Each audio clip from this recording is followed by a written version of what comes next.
नमस्कार। आज की इस विशेष चर्चा में स्वागत है। आज हमारे पास नवरात्रि के पहले दिन और देवी शैलपुत्री से जुड़ी कुछ बहुत ही रोचक सामग्रियां हैं और हम कोशिश करेंगे कि इनमें छिपे गहरे अर्थ और महत्वपूर्ण जानकारियों को समझें।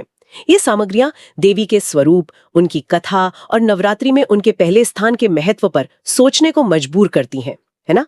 तो आज हम बात करेंगे कि शैलपुत्री आखिर है कौन, उनकी कहानी में क्या खास है और क्यों 9 रातों के इस आध्यात्मिक यात्रा की शुरुआत उन्हीं की पूजा से होती है। शैलपुत्री नाम में ही एक स्थिरता, एक शक्ति का एहसास है। चलिए इस विषय की तहों को खोलते हैं और देखते हैं कि ये जानकारियां हमें क्या सिखाती हैं। तो सबसे पहले इसी नाम पर आते हैं, शैलपुत्री।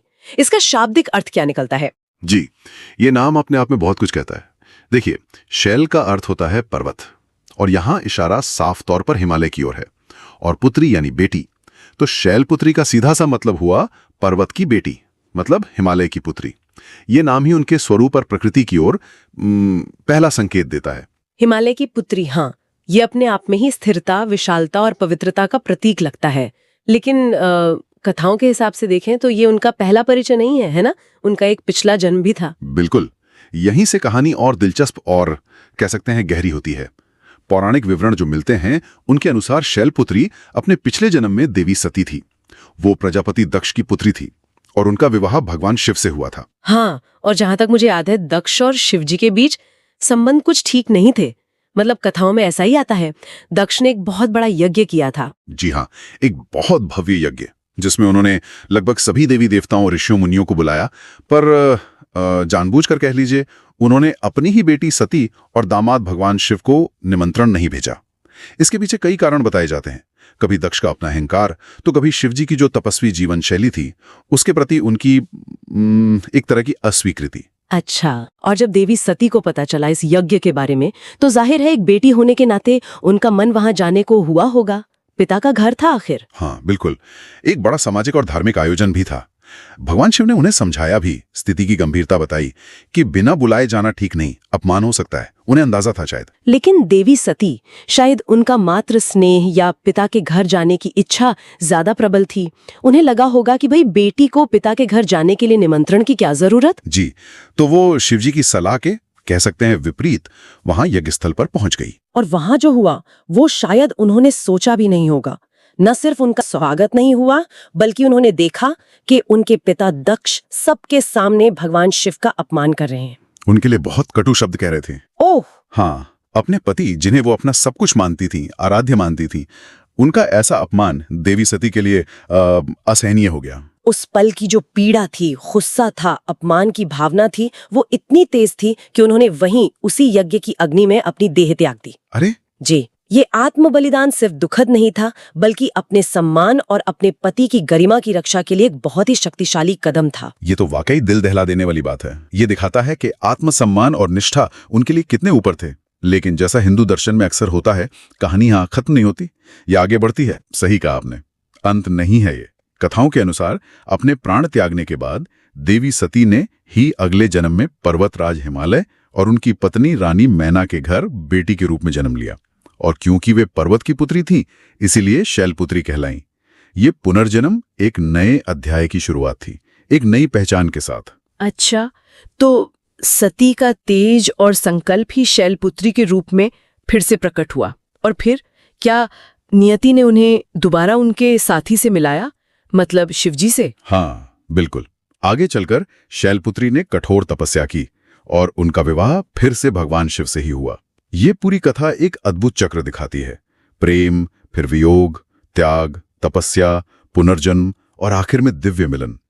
ये ब्रह्मांडीय व्यवस्था और कर्म के सिद्धांत को भी एक तरह से रेखांकित करता है कि कैसे ऊर्जा अपना रूप बदलती है, पर उसका जो मूल तत्व है वो बना रहता है। ये समझना वाकई दिलचस्प है कि कैसे एक ही दिव्य चेतना अलग अलग रूपों और कथाओं में सामने आती है। अच्छा, अब उनके उस स्वरूप की बात करते हैं जिसकी पूजा नवरात्रि के पहले दिन होती है। उनका चित्रण कैसे किया गया है? बताते हैं कि वो वृषभ पर सवार है। जी हाँ, उनका वाहन वृषभ यानी बैल है, जिसे नंदी भी कहते हैं। और नंदी तो स्वयं भगवान शिव के प्रिय गण और वाहन है।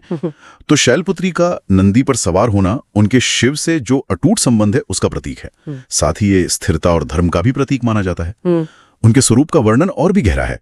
उनके दाहिने हाथ में त्रिशूल होता है। त्रिशूल, हाँ, ये तो भगवान शिव से ही जुड़ा है। ये तो महाशक्ति का प्रतीक माना जाता है ना। सृष्टि, पालन, संहार, तीनों शक्तियां इसमें होती हैं, ऐसा कहते हैं। बिल्कुल, त्रिशूल धारण करना उनकी शक्ति और संप्रभुता को दिखाता है। वहीं उनके बाएं हाथ में कमल का फूल होता है। कमल, जो कीचड़ में खिलकर भी एकदम पवित्र और सुंदर रहता है। सही, तो कमल पवित्रता, सौंदर्य, ज्ञान और अनासक्ति का प्रतीक है। यानी परम शक्ति, और दूसरे में कमल मतलब परम शांति और पवित्रता। ये संतुलन तो बहुत गहरा अर्थ रखता है। शायद ये दिखाता है कि सच्ची शक्ति सिर्फ विनाश में नहीं, बल्कि संतुलन, पवित्रता और सृजन में भी है। आपने बहुत अच्छा समझा। उनका स्वरूप सच में शक्ति और सौम्यता, दृढ़ता और करुणा के एक अद्भुत संतुलन को दिखाता है। वो पर्वत की तरह अडिग हैं, पर कमल की तरह कोमल भी। अब उस जरूरी सवाल पर आते हैं जिसका जिक्र हमने शुरू में किया था।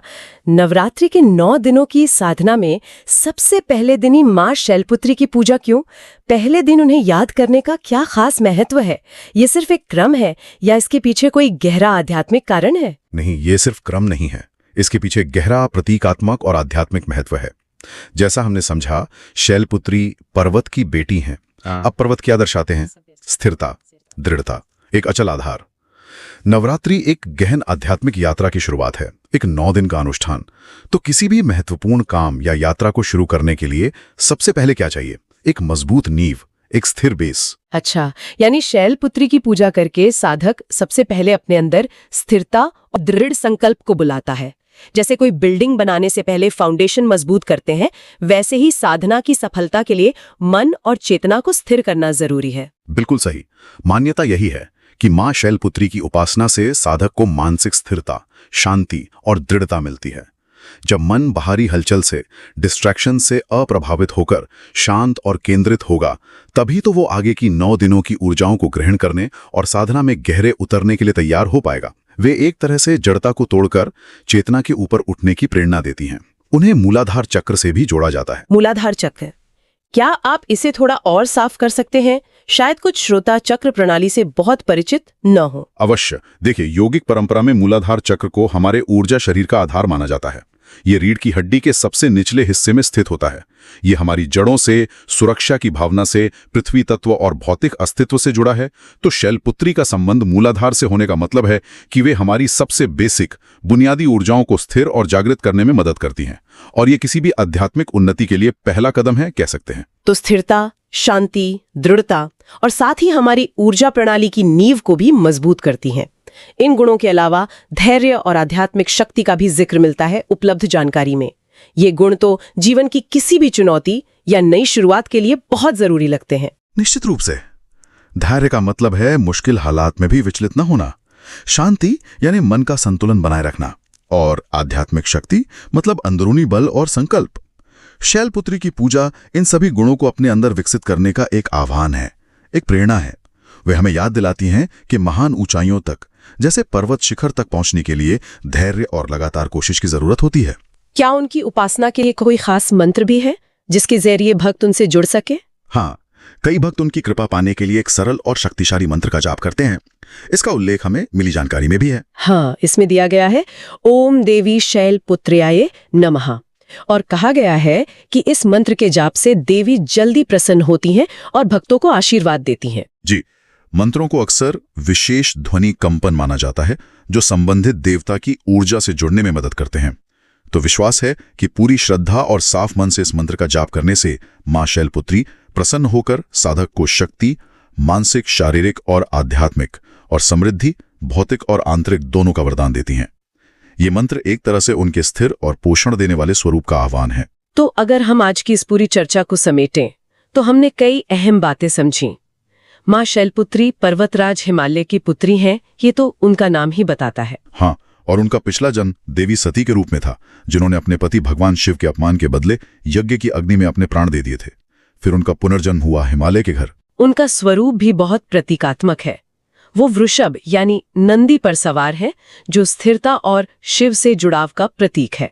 उनके दाहिने हाथ में शक्ति का प्रतीक त्रिशूल है और बाएं हाथ में पवित्रता और अनासक्ति का प्रतीक कमल। और सबसे महत्वपूर्ण बात, नवरात्रि के पहले दिन उनकी पूजा इसलिए होती है क्योंकि वो स्थिरता, दृढ़ता, शांति, धैर्य और आध्यात्मिक शक्ति की नींव का प्रतिनिधित्व करती हैं। वे साधना के लिए जरूरी आधार तैयार करती हैं, ठीक वैसे ही जैसे पर्वत पृथ्वी को आधार देते हैं। ये पूरी कहानी सिर्फ एक पौराणिक कथा नहीं लगती, इसमें गहरे संदेश छिपे हैं। सती का त्याग, शैलपुत्री का पुनर्जन्म, शिव से दोबारा मिलना, ये भक्ति की हद, कर्मों के नतीजों और जीवन के जो निरंतर चलने वाला चक्र है उसको दिखाता है। बिल्कुल। और पहाड़ों से उनका जो जुड़ाव है वो हमें बार बार याद दिलाता है कि बाहरी दुनिया की उथल पुथल के बीच अपने अंदर एक अचल स्थिरता, एक आंतरिक पर्वत को खोजना कितना जरूरी है। यही वो नींव है जिस पर हम अपने जीवन का निर्माण कर सकते हैं। यही शायद शैलपुत्री की पूजा का सबसे गहरा व्यावहारिक संदेश है जो इन स्रोतों से उभर कर आता है। तो यहाँ एक विचार के साथ इस चर्चा को समाप्त करते हैं। विचार यह है कि अगर शैलपुत्री शुरुआत, नींव और स्थिरता की देवी हैं, तो आज की इस तेज रफ्तार, लगातार बदलती जिंदगी में हम सबके लिए व्यक्तिगत स्तर पर स्थिरता का क्या मतलब है? हम अपने अंदर उस पर्वत जैसी अडिग शांति और दृढ़ता को कैसे खोज सकते हैं और उसे बनाए कैसे रख सकते हैं? शायद मां शैलपुत्री का स्मरण हमें अपनी जड़ों की ओर लौटने और अपनी आंतरिक शक्ति